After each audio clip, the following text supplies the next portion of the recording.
Hey everybody, how's it going? My name is Jimmy. Thank you for joining me today for another fragrance review. Today we're talking about Mercedes-Benz Cologne.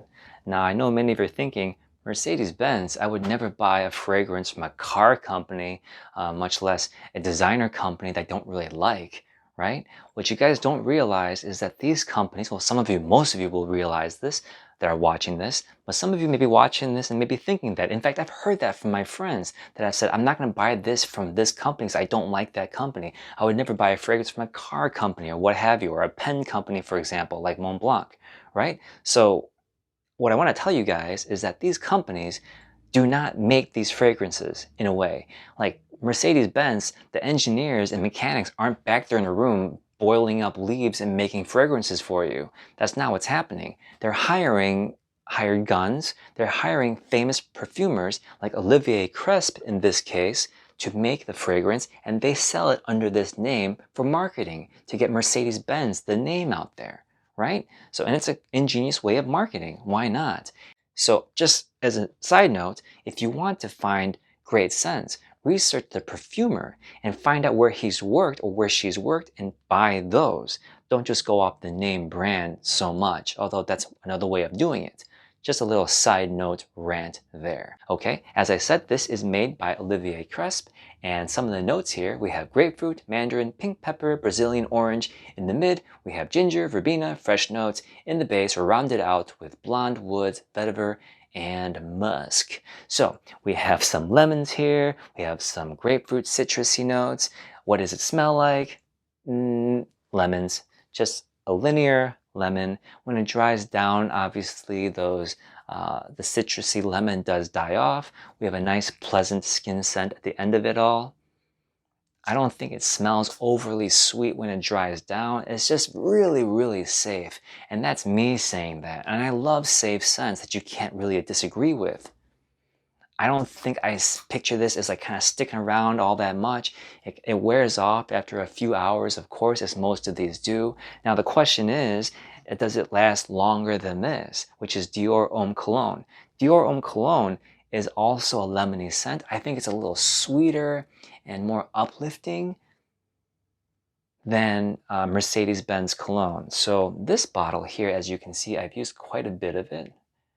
I just feel like it doesn't last that long, but the dry down on here is quite pleasant. It's like woody and musky and not in a bad way. It's very pleasant and just a nice skin scent that you can carry around with you and reapply as you see I've done here.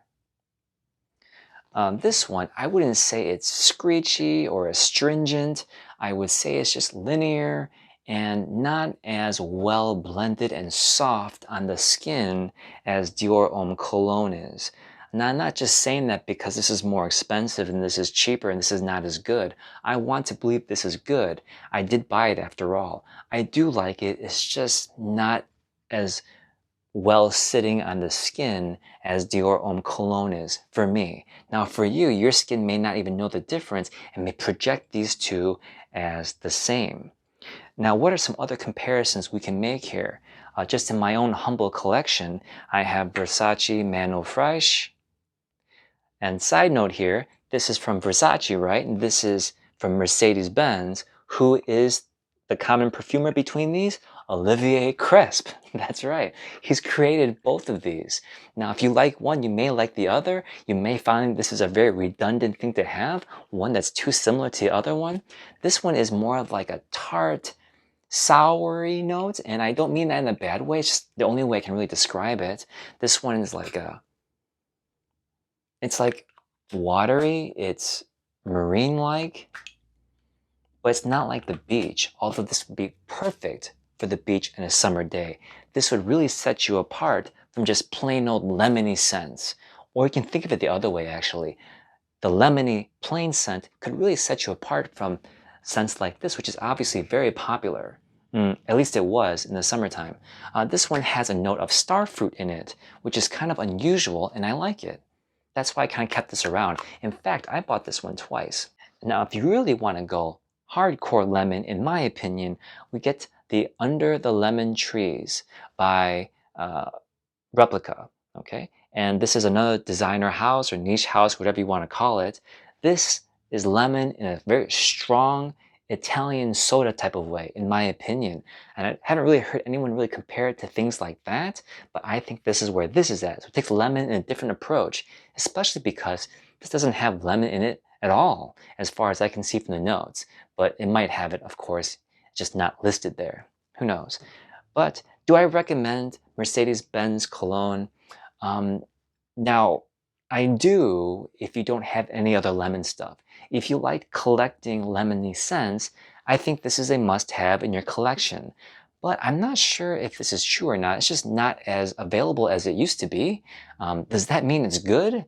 No, I don't think that means anything. It just means it's not available as much anymore, and they're probably making more sense, and they're just done with their run. I don't think you're missing out if you don't get this fragrance. I think there's other lemony scents that are out there, and I think once you get it, you'll realize, lemon's kind of boring. Lemony is just kind of one note. Reminds me of toilet bowl cleaner a little bit watered down and just safe, a little too safe in my opinion. The only bright side here is that there's 120 milliliters of this stuff in here, and it's a damn good buy. Would I get this again?